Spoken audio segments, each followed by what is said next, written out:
Well, so encryption's like bricks in architecture. Sure. It's a tool that you use to achieve some security objective. And almost any system you build today needs to use cryptographic techniques, encryption, digital signatures, and so forth, in order to achieve the security objectives, because you can't trust the networks, you can't trust elements of the hardware and software environments, and encryption lets you, for example, have two secure endpoints communicating across an insecure channel, and do certain things. Now,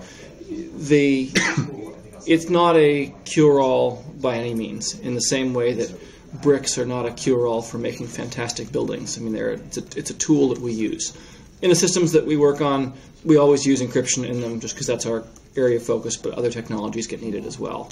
From a technology focus, I started my career working on protocols like SSL3 and a lot of others.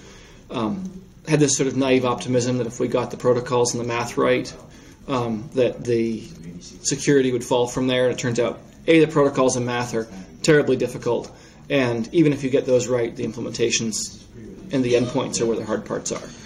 And then I spent a while looking at software security and realized that developers are just never going to get it right, and that the whole architectures we've got are screwed up. You've got architectures where you have 100 million lines of code, and if any line is buggy, it compromises the whole system, and you have this essentially no chance of ever getting the bugs out.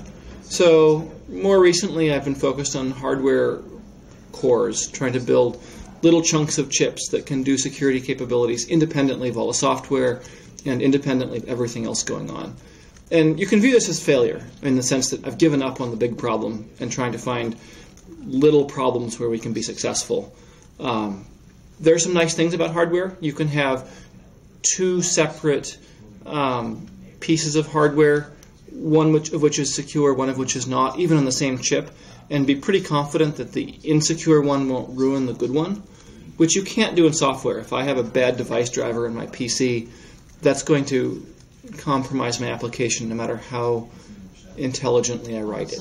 So physical separation is still one of the few things that you can actually gain some reliable security confidence in.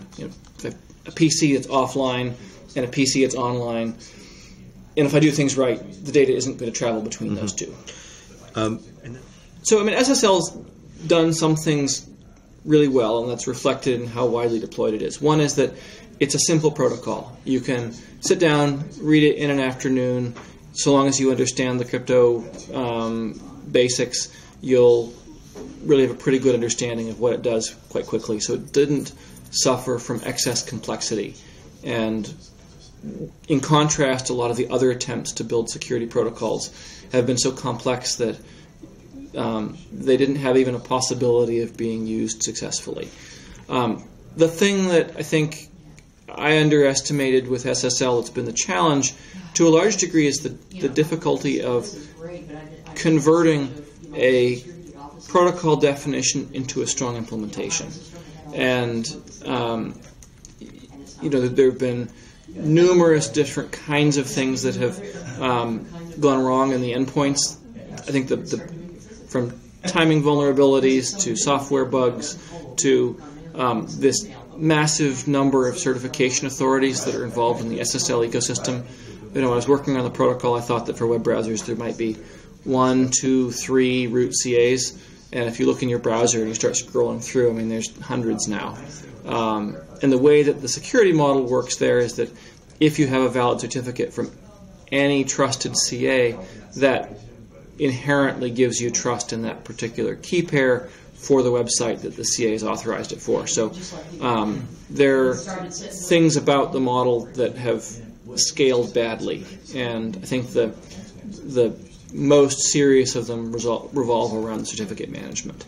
That said, though, the difference between sending your traffic in the clear, where anybody at any of the computers along the way can intercept it, versus having real encryption from the website to the browser, does make a big difference. And I think over time the trend is toward greater use of SSL, and some of these certification and certificate related issues I talked about are being addressed with sort of, again, imperfect solutions, but things like Chrome now has at least some websites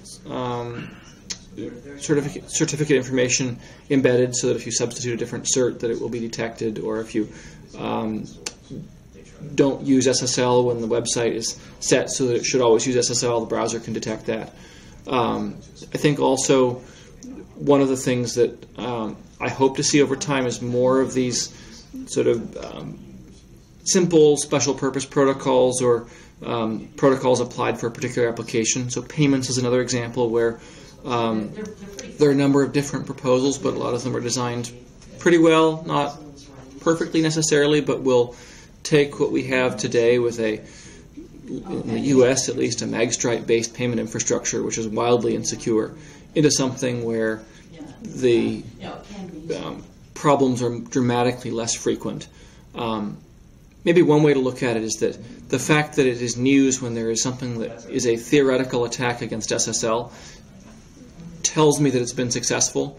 When you're unsuccessful, it's when the failures aren't news anymore.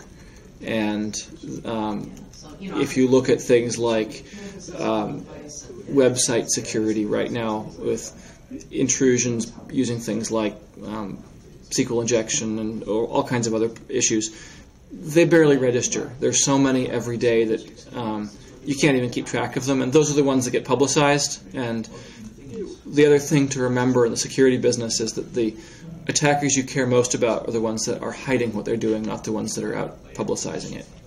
At the end of the day, there needs to be something needs to happen so that the trust relationship between the browser and the website doesn't inherently depend on all of the different CAs out there. And exactly how you do that, whether it's having the browser retain information, whether it's if you have different users sharing information, whether it's something embedded in the browser, any of those fixes get you a long way. It also depends a little bit on what you're worried about. There are sort of different classes of issues, from man-in-the-middle attackers redirecting users to non-encrypted sites. There's a set of issues where attackers may redirect somebody to a brand new website that isn't the authentic one. So if I go to think I've gone to google.com, but somewhere along the way I get redirected to google-login.com, which is a domain that the attacker controls. There's some issues there. There are issues around the sort of in the international sphere, especially with some countries where the ISPs are implementing censorship or sort of citizenry control regimes, where you try to substitute and act as a man in the middle with these certificates and try to get people to either monitor what users are doing. And again, SSL helps make that more difficult, and trying to make sure that at least users are aware if that's going on. But what I mentioned earlier, kind of the number one problem with SSL, is this issue of how do you make it so that the user and the website aren't vulnerable to attacks where some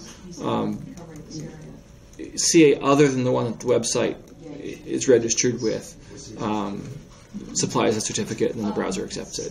And then on the actual crypto on some of these certs, most of them I think today are 1024 RSA keys. It's supposed to be moving up. Semantic guys in the last couple of weeks have been talking about wider use of elliptic curve cryptography and the like. Does the actual crypto on the cert matter from your perspective? Is one better than the other? Arguing about key length is sort of like arguing in your house about how thick a bulletproof door you ought to have to a certain degree. I mean, the difference between a 128-bit AES and 256 or RSA at 1024 is okay, maybe certainly needs to be upgraded over time, but of the things that I lie awake at night worrying about, the underlying math of the algorithms is not what I'm worried about. It's how the algorithms are used and the implementations. If everybody in the world had security equal to 1024-bit RSA today, that would be just so much better than what we have because of the endpoints being weak, not because of the math. So, well, it's an important discussion to have. The danger with that discussion is that it distracts from the messier, more complicated, and more serious issues. With Keylink, it's very easy to calculate exactly how many computer years using the best known algorithms and current computing technologies it would take to break a key. But whether you're dealing with 1024-bit RSA versus various lengths of elliptic curve, they're all beyond the realm of sort of reasonable current attackers. And if you had a user whose information was so valuable that the combined resources of all of the U.S. government brought to bear on that particular system to factor a key was going to be important, that information wouldn't. If that information's online anyway, you've got other things to worry about. So, from an end user perspective, that's not the major concern.